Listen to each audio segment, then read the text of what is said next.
Olá, meus amigos, olá, minhas amigas do Legislação Integrada. Aqui quem fala é o professor Bruno Valente. Nossa conversa de hoje é sobre o informativo de número 840 do STJ. Antes de começar aquele convite, se inscreve no nosso canal, seja no Spotify, Deezer, Apple Podcasts, Google Podcasts ou no YouTube, e ativa o sininho para ficar sabendo sempre que tiver conteúdo. Nos segue também no Instagram, @legislação_integrada, onde todo dia tem conteúdo. E curte, compartilha com aquele amigo ou mesmo na sua rede social favorita, porque tudo isso nos ajuda a manter esse projeto e até mesmo a expandi-lo. Então, gente, sem mais delongas, vamos para o primeiro julgado de hoje. Hoje, gente, temos um informativo repleto de temas qualificados, tá? Então, isso já mostra que é um informativo bem importante. E nós já começamos com o tema 1257, uma tese que foi fixada e que foi inserida na Lei de Improbidade Administrativa, e a tese ficou da seguinte forma: as disposições da Lei 14.230 de 2021 são aplicáveis aos processos em curso para regular o procedimento de tutela provisória de indisponibilidade de bens, de modo que as medidas já deferidas poderão ser reapreciados para fins de adequação à atual redação dada à Lei 8429 de 92. Então, aqui uma tese importantíssima, não é? Trata sobre a Lei 14.230, que foi apelidada de nova Lei de Improbidade Administrativa, mas que, na verdade, é uma lei que só vem alterar o texto da Lei de Improbidade que já existia, a Lei 8429 de 92, e realiza mudanças profundas de verdade, não é? Então, nós já conversamos sobre várias delas aqui mesmo. Mas hoje, tratamos especificamente do tema da indisponibilidade de bens. Porque, gente, isso mudou demais com a Lei 14.230 de 2021. Basta pensar que antes a lógica era assim: vai se propor uma ação por improbidade administrativa. E aí, no momento da propositura dessa ação civil pública por ato de improbidade, imagina que o Ministério Público, por exemplo, que é quem nesse exemplo está propondo a ação, percebe que existe um dano ao erário e percebe também que vai ser necessária a aplicação de uma multa. Ele pede a aplicação de uma multa.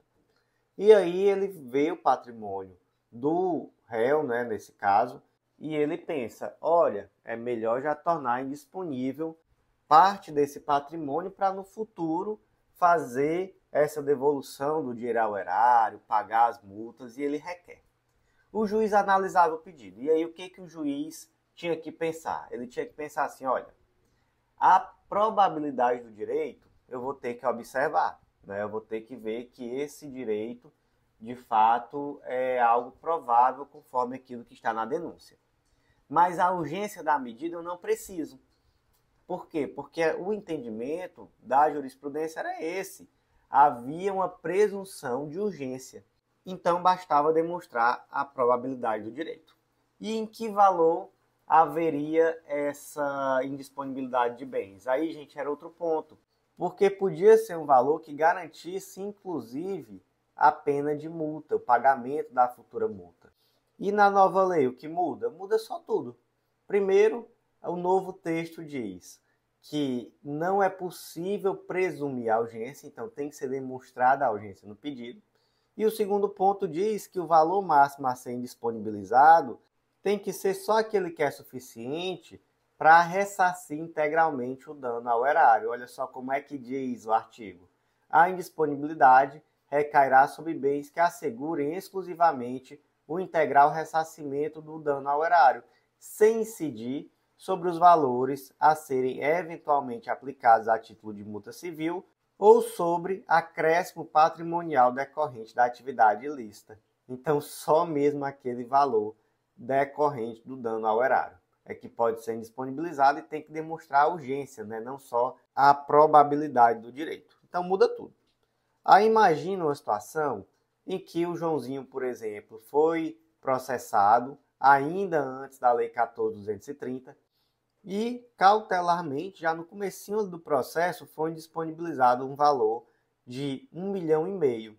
Nessa indisponibilização não foi demonstrado periculum in mora, né? Não foi demonstrada urgência, e seria 1 milhão decorrente da necessidade de ressarcimento do dano ao erário e 500 mil seria em virtude de um pedido de aplicação de multa. E aí, no meio desse processo, ainda correndo, entrou em vigor a Lei 14.230 de 2021. Aí vem a pergunta: esse deferimento dessa indisponibilidade de bens vai ser reavaliada de acordo com os novos critérios? Então, vai ter que verificar se existe perigo da demora e também vai ter que ser liberado o valor que era referente a uma eventual multa civil? Gente, vai. Sabe por quê? Porque se trata de uma norma de natureza processual, então tem aplicabilidade imediata. Mas, professor, não respeita aquilo que foi praticado sobre a égide da lei anterior? Sim, mas, gente, tenham em mente que aqui se trata de uma medida cautelar e, portanto, pode ser revista a qualquer tempo, por sua própria natureza, uma decisão precária. Não é essa decisão que defere essa indisponibilidade de bens, então ela pode ser revista a qualquer tempo. Entrou em vigor uma nova lei com requisitos novos, pode ser revista de acordo com esses novos requisitos, entendeu? Então, de fato, nesse caso, vai ser revista essa decisão e vai ter que ser demonstrado que havia urgência sim, há uma urgência de manter e que, além disso, vai ser liberado o valor referente à multa, né, uma futura eventual multa, beleza? Então, como é que ficou a tese? É o tema 1257, as disposições da Lei 14.230 de 2021 são aplicáveis aos processos em curso para regular o procedimento de tutela provisória de indisponibilidade de bens, de modo que as medidas já deferidas poderão ser reapreciadas para fins de adequação à atual redação da Lei 8429 de 92. O próximo julgado foi inserido na Constituição Federal e é o tema 1292 do STJ. Destaque da seguinte forma: o reconhecimento de saberes e competências, modo especial de cálculo da retribuição por titulação, é extensível ao servidor do Magistério Federal Básico, Técnico e Tecnológico aposentado antes da Lei 12.772 de 2012 e que tenha direito à paridade remuneratória constitucional. Então, gente, o primeiro ponto aqui é entender o que é essa paridade remuneratória constitucional.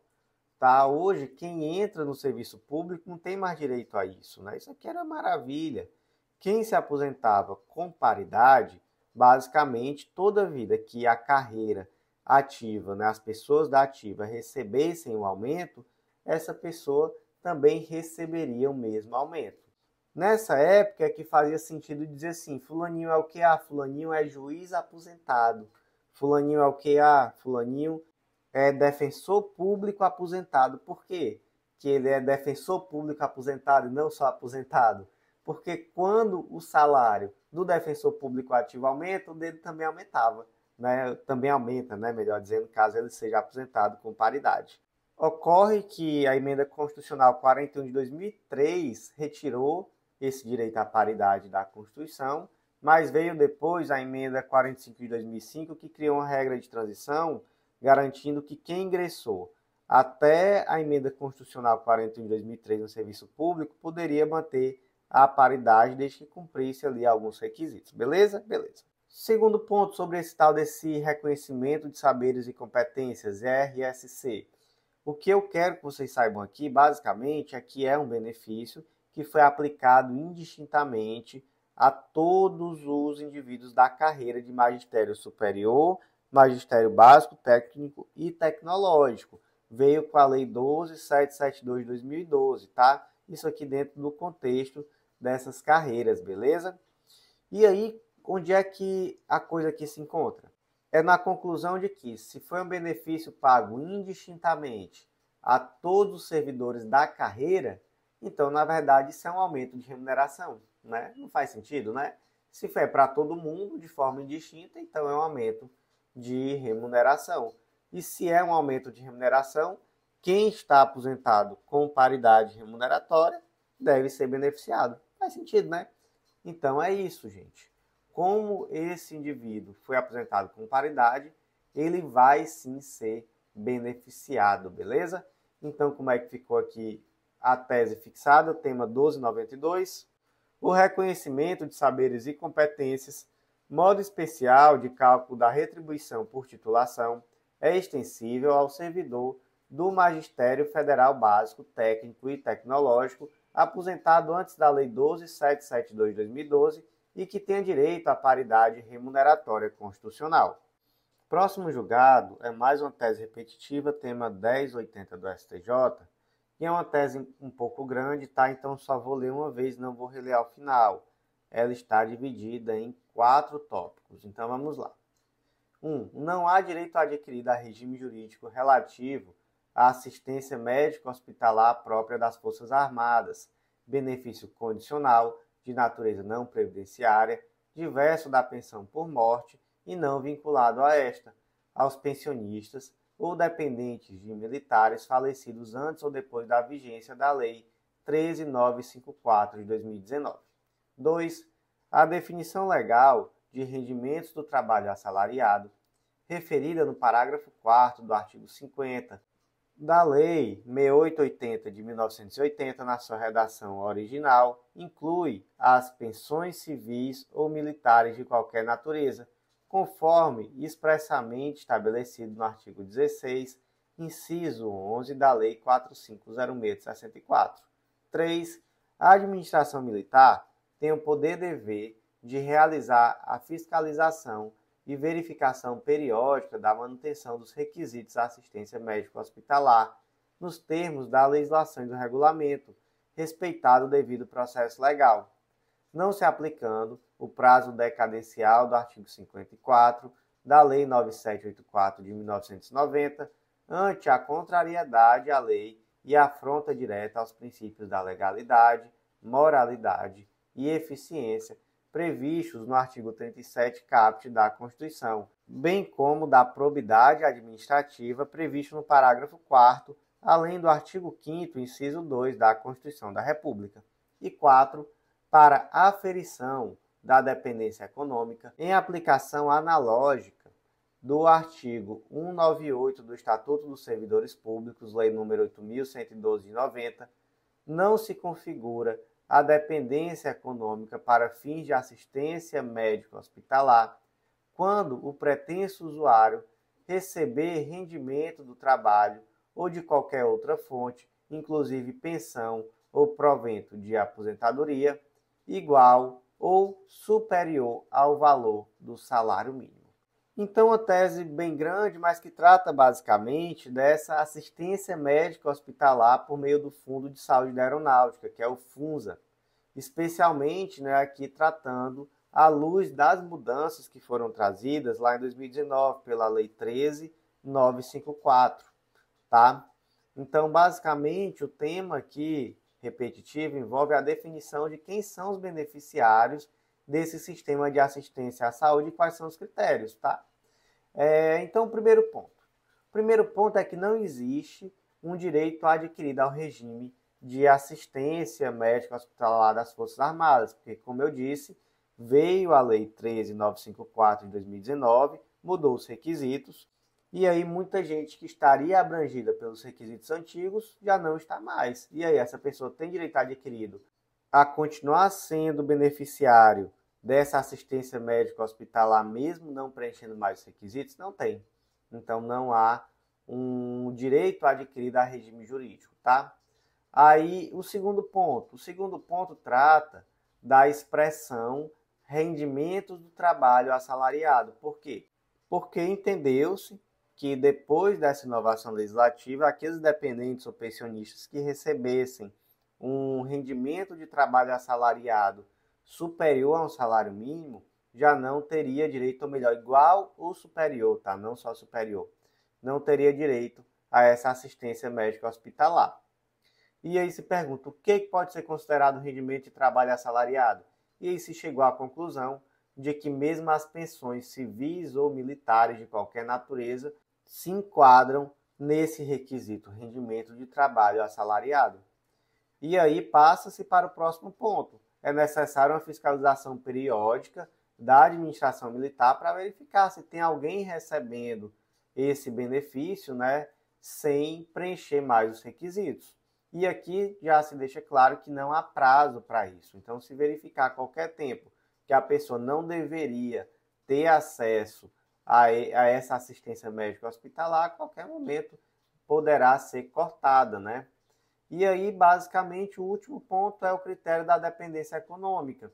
E aí se deixou claro, né, que não há dependência econômica para esses efeitos quando a pessoa receba algum rendimento de trabalho assalariado superior ou igual a um salário mínimo.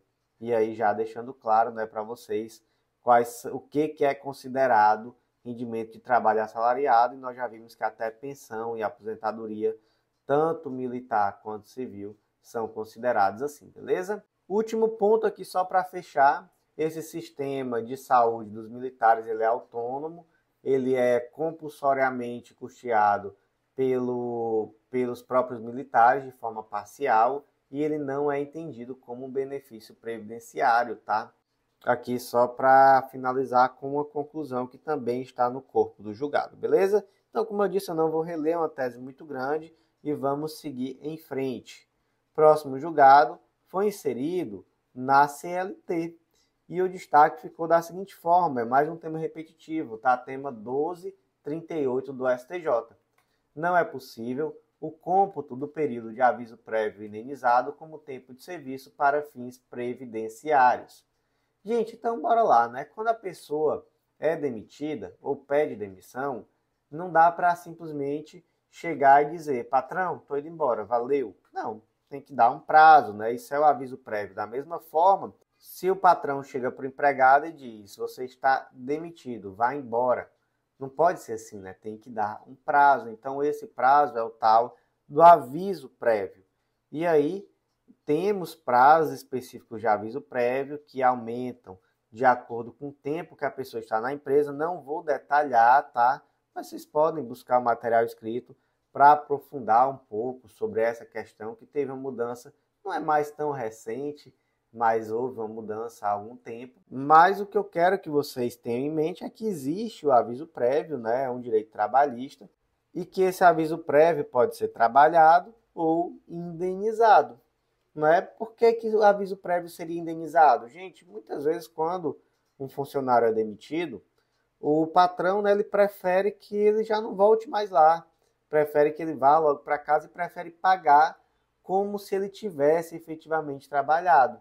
Então, ele não trabalhou, né? Mas ele vai receber como se tivesse trabalhado aquele período que seria de aviso prévio. Então, imagina que era 30 dias o aviso prévio, vai receber o equivalente a 30 dias. E aí, qual é a questão? É saber se, sendo o aviso prévio indenizado, esse período de 30 dias que ele não trabalhou, né, meu período ficto, vai ser ou não um período utilizado para efeitos previdenciários. Então, conta como tempo de serviço para efeitos previdenciários? Gente, e aí a resposta é não. Por que não? Porque nós temos um tema repetitivo, que é o tema 478 do STJ, que diz assim, não incide contribuição previdenciária sobre os valores pagos a título de aviso prévio indenizado por não se tratar de verba salarial. Então, partindo do que foi decidido no tema 478, aí, de fato, a jurisprudência já caminhou no sentido de se consolidar que se não paga contribuição previdenciária sobre esse período, então também esse período não vai ser computado para fins previdenciários. Antes desse tema repetitivo, a jurisprudência era vacilante sobre o tema, mas agora já não o é mais, né? E temos, inclusive, um tema qualificado, uma tese qualificada, e vamos reler então.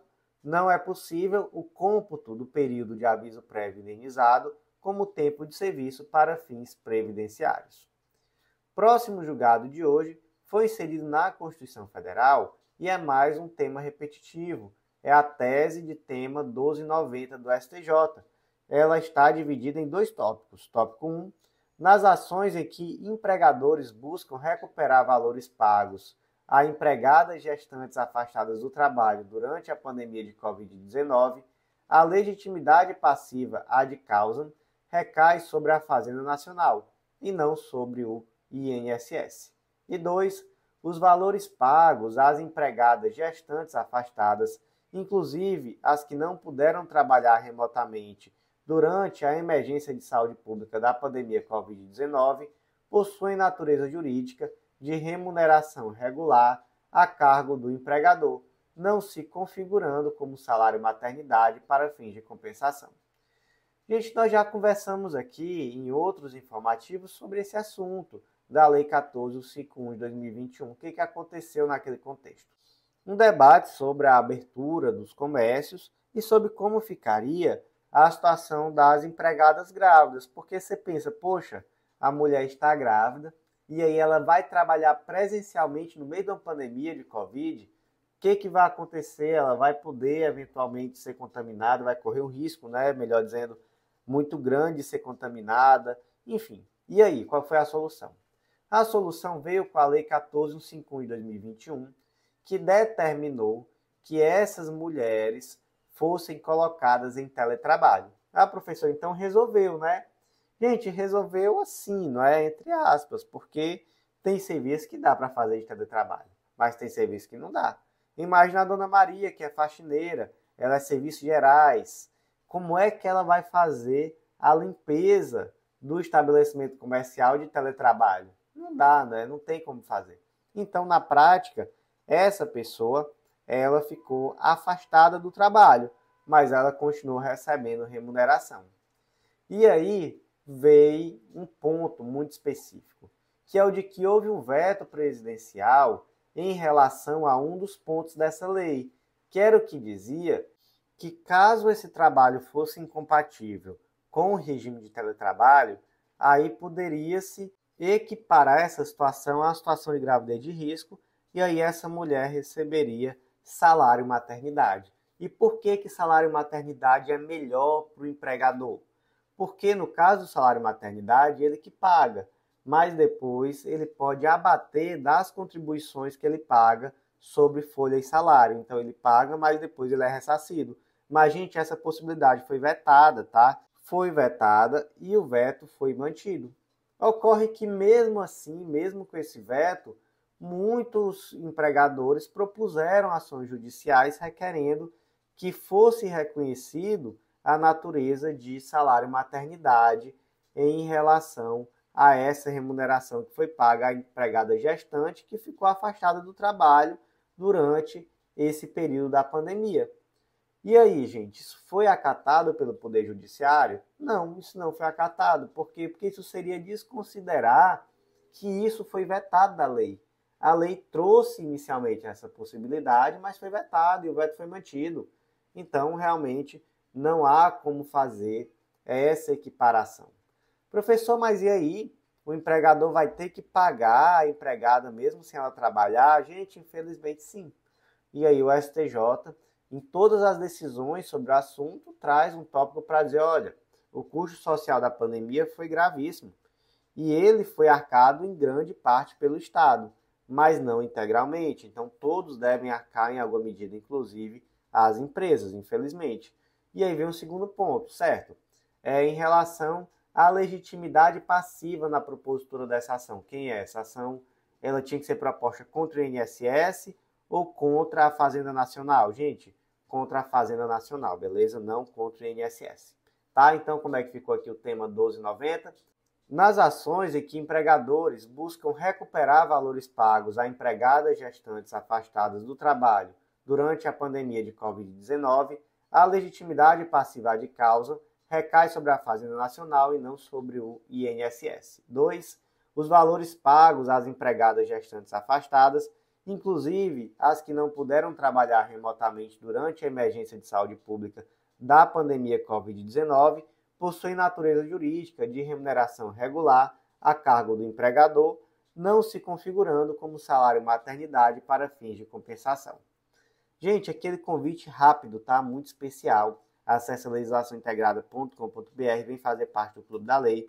Com certeza vai ser um baita diferencial nos seus estudos, um acesso a material semanalmente atualizado, de lei seca e jurisprudência, que é feito de acordo com esses mesmos informativos que eu comento aqui com você em formato de áudio. Um valor super acessível, então vem fazer parte.